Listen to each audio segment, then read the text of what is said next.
Hello friend, welcome back to Auto Resource YouTube channel. You are looking with me on the 1999 Forester L, right? Subaru Forester L. And in this video we will be taking care of the timing belt service. So let's get it started. The owner of the Forester supplied all the parts, so here is the timing component kit from the gates. You can see in detail unboxing of this in different video. I have a water pump and all the other parts right here, so let's get it started. And the first thing what I will be doing will be draining coolant from the radiator, because the removal of the water pump, right, we will have all that spill, so I wanna nicely remove the coolant from the radiator. The opening valve, it's on this side. We are on the passenger side, on the bottom of the radiator. The engine is cold, so the coolant is cold and it will not blow on me, right? So I can remove radiator cap right here, and I'm ready to open it.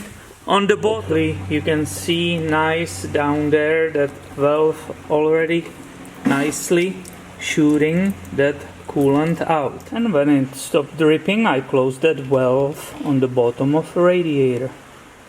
I like things to go smooth. This car wasn't maintained for a while, so all the bolts I will be either releasing or working with them. If I can see the thread, I will put some kind of lubricant, WD-40 or something like that, which will help me to remove those without breaking anything. To make it all easy and smooth, I will remove this upper radiator hose, which is held by these two clamps. This is a Phillips screwdriver. Oh yeah, and it's going nice because I put some lube on it. That's perfect. Just grab the hose, right? And I will have a nice space here to work on everything. I'm going to disconnect here using pliers this overflow, radiator overflow hose, right? Because I'm actually going to separate these two fan motors and the holder, including that expansion tank, away from the radiator to make more space to work. I will remove 4 10mm bolts, 1, 2, 3 and 4. Now if I look down there, there is a connector for this first motor, so I should be actually able to lift this first fan nicely out. It's a little bit tight, but here you go, right? This was the connector on the bottom, and these were these two bolts. I will continue with it. I did disconnect the wire for the fan on the bottom. I have these two bolts. Let's see if it will give. And I'm pulling it out carefully, right? I take a time because I don't want to damage this radiator. Look at that space we are suddenly creating for ourselves, right? To work in this area. This is fantastic. Now these two covers are in my way. 1, 2, 3 10mm bolts and 1 nut right here. I will need to loosen 12mm bolt to finish removing of this cover. So let's see if it's true. Yes, now I can finally take it off. Another view for you to see how we are improving. That was the 12mm. The note, you don't see the second belt for the AC compressor. The owner said he had problem with the clutch, so he just removed it and it's not using the AC. In different videos, when we did different things on this car, on startup you heard the belts squeaking like crazy. Well, look, here is the reason why. To remove the belt, I will loosen another 12mm bolt. This one is already loose, and now I can start releasing tension, right, from this belt, moving this adjuster. One more time. I don't want to do any cuts or damages to that belt. See, now I will be able to slip it off and voila, the belt is nicely off. Just a note, I wanted feel the bearing on the alternator. Look how that pulley is going up and down, up and down. It's not installed correctly. What a shame. On contrary, I'm very happy with that power steering pulley. This is perfect. Now I personally continue with removing this cover. It's held by the three 10mm bolts. Here are these 3 bolts, and that should allow me to just separate that cover, right? I just lift it like that, right? These are the location 1, 2, and 3 on the bottom, so you saw that. And I see one of my camshafts. I will show you, right? And this is the left cam right here, and I can see the marks on it, right? Mark is actually right here, and there is the mark on the plastic. I want to align these marks. I've installed my universal pulley holder right on that harmonic balancer. Here is the ratchet with that 22mm, so I can break loose that main bolt. These bolts are always very tight, so I actually brought my breaker bar, right, half drive. Hopefully that will help me to break it loose. Oh yeah, nice. I'm happy that that bolt gave up relatively easily, because sometimes these are really over tightened. This is the pulley holder I'm using in this procedure. Here you can see that large bolt which was holding it, right, 22 socket. Now I can just hope, second time, that that balancer will go off easily and I don't need a puller. Because if I need, there's no space for the puller, I will have to remove the radiator. Oh, it's my lucky day apparently. Here you can see the balancer is off. Real quick look for you again, right? Balancer is gone. You see this plastic shield, right? The second larger part of it. The one was removed. This one needs to go, so I will start removing all these little 10mm around. Removed all those bolts, so hopefully it's all loose. Oh yeah, it is. Wonderful. And I'm able nicely remove that entire cover. Let me show you the whole thing, right? Sorry, I wish there's more space, but this is all I can do for you. Right, here is the right cam, all the pulleys, the middle one, everything nicely visible. Now I can finally put that big bolt back. I can turn the whole engine in the correct position. Again, I will be turning it carefully, slowly, right, clockwise, until I will match the marks correctly. I'm afraid you cannot see really those alignment marks correctly, so I brought different camcorder. Hopefully I can film it better for you. Again, we are on the right hand side, which means the passenger side, right? And you are looking on this mark, not that little arrow which is down there, that's for TDC, but for our alignment here, for the timing belt, I'm using this mark against this part on the engine. Here we are on the left hand side, or the driver's side, right?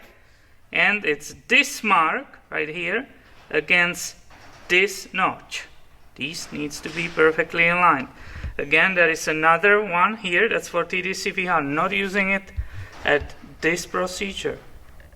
And finally, in the middle on that crankshaft pulley, right, it is right here, white spot, right, towards to here. See this white spot? That needs to be perfectly aligned too.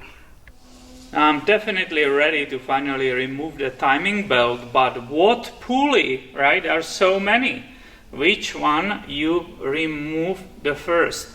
And it's a number 2 idler, and I put that ratchet and the number 14mm socket on it. So this is the one when starts the whole removal. Okay, let's see how difficult this bolt will be. Oh yeah, it shouldn't be over tight. Very easy. And this is the number 2 idler. There wasn't any spacer on the back. This is the front, right? Now I should be easily able to remove the timing belt, right? Of course I am. There's nothing holding it. If it was a manual transmission, there will be that spacer above here, but this is automatic, so it was very easy to get it off. I can show you detail of that belt which I have just removed.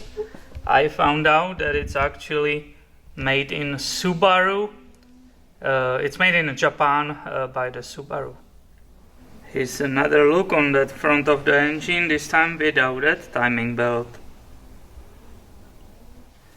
Now I know what came in that set, right? The replacement set. I want to keep organized, so I will go from the driver's side to the left. So I will continue right now with that hydraulic tensioner. I will release that bolt, right? And remove the tensioner itself. And I reviewed this replacement set in different video on this channel, so I knew there will be actually spacer behind the tensioner, right? It's a bolt, but it has 2 spacers. See here how dirty it is. That will be definitely replaced. No need to reuse it. This one will be the next idler I will remove. It's again 14mm wrench. Here is the idler, and it didn't have any spacer behind it. It was mounted. I will remove as the last one the one all the way on the bottom. This one is hard. And I will also show you the last idler pulley. This one has like a lip on it, right? No spacer in the back. Now my next step will be removing the water pump, which you can see nicely right here, the pulley and some of those bolts, right? But it's still attached with these 2 hoses on the bottom. The thick one is the lower radiator hose, so I will need to disconnect that. I will need to disconnect the smaller hose. Of course, I will bring right now my drip pan, because there still will be some coolant coming from those hoses. Now I have all those coolant hoses disconnected on the bottom, and comparing the pump with the new part, I saw that it's held to the motor by 6 bolts. I placed the ratchet and that extension on one of them. The camera can get there. You see the 2 bolts basically. There is the third one. And to find those bolts, it's easy, right? Just look on that brand new part which you have ready for this, and that perfectly directs you to those 6 bolts. After doing so, I should be able to remove that water pump from that space, and voila, the spill is minimal, right? I still kept that spill pan underneath it, but it's minimal. Here is the part. So let's go look at this table, right? This is the water pump. As we were looking on it from above all the way there, this is the bottom. I actually removed that little housing. It was easier than disconnected one of those hoses. You can see the thermostat. Pay attention if you are replacing the location of this jiggle valve, right? Everything matters. My friend forgot somehow, or he didn't want to replace the thermostat. They probably didn't tell him in the store.